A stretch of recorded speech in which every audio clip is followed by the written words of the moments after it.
रामायण में अनेक ऐसे महिला पात्र हैं जिन्होंने अपने समर्पण और कौशल से अपने कुल और वंश का नाम बढ़ाया है।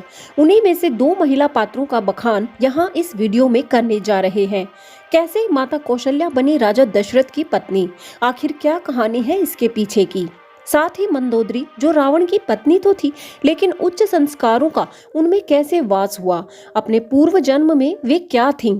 इन दोनों पात्रों के बारे में जानने के लिए वीडियो को लास्ट तक जरूर देखें।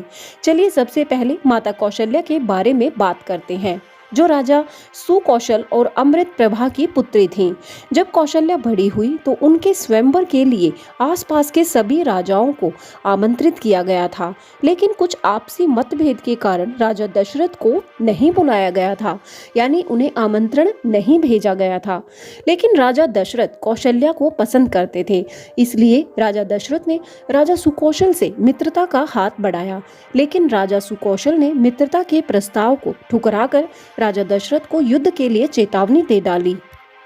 फिर युद्ध हुआ और इस युद्ध में राजा दशरथ की जीत हुई और इस तरह उनका विवाह फिर राजकुमारी कौशल्या से करवाया गया और इस तरह कौशल्या राजा दशरथ की रानी बन गई और आगे चलकर श्री राम का जन्म माता कौशल्या से हुआ था।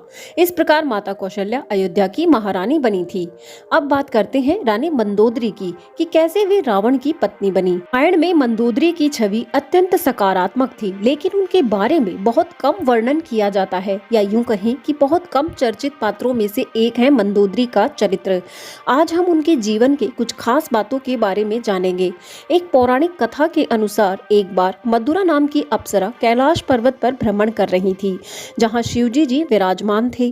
पार्वती माता उस समय वहां उपस्थित नहीं थी। इसी बीच अप्सरा मधुरा ने शिवजी जी को आकर्षित करने का प्रयास किया। इसी बीच माता पार्वती वहां आ जाती हैं और मधुरा की इस बात से क्रोधित होकर उसे 12 वर्षों तक एक मेंढकी के रूप में रहने और एक ही कुएं में पड़े रहने का श्राप दे डालती है। तब मधुरा मेंढकी के रूप में उस कुएं में कठोर तपस्या करती रहती है। तब इसी बीच ऋषि कश्यप के साथ मयासुर और उसकी पत्नी हेमा वहां एक पुत्री प्राप्ति की अभिलाषा से आए और वहीं कुएं के पास तपस्या करने लगे। तब मेंढकी रूप में मधुरा की भी तपस्या पूर्ण हो जाती है और वह कुएं से आवाज देने लगती है। तब मयासुर अपनी पत्नी के साथ कुएं से उस मेंढकी को निकालते हैं, जो एक सुंदर लड़की का रूप ले चुकी थी। तब वे उसे अपनी पुत्री के रूप में पालते हैं, जिसका नाम मंदोदरी रखा जाता है। और जब मंदोदरी विवाह योग्य होती है, तब उसका विवाह ऋषि विश्रवा और कैकसी पुत्र रावण से होता है। मंदोदरी अपने पति को हमेशा गलत रास्ते पर ना चलने की सलाह देती रहती है। यहाँ तक कि मंदोदरी ने माता सीता को सकुशल श्री राम के पास भेजने की सलाह भी रावण को दी थी, लेकिन अहंकारी रावण ने इस बात को नहीं माना था। माता कौशल्या और मंदोदरी के चरित्रों में समानताओं की बात करें तो दोनों ही पतिव्रता नारियां थी। दोनों अपने पति को हमेशा सही राह का ज्ञान देती थी। ममतामयी नारियां थी। दोनों अपने पुत्रों से अत्यंत प्रेम करती थी। उच्च गुण और संस्कारों के साथ दोनों ने अपनी संतानों को बड़ा किया था।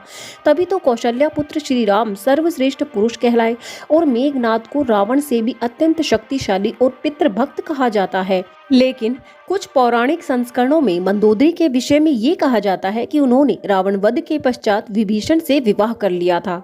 लेकिन इस बात पर इतिहासकार अब भी संशय में हैं, क्योंकि कहीं पर यह भी कहा जाता है कि मंदोदरी अपने पति के प्रति पूर्णतया समर्पित थी और उन्हीं के साथ सती हो गई थी।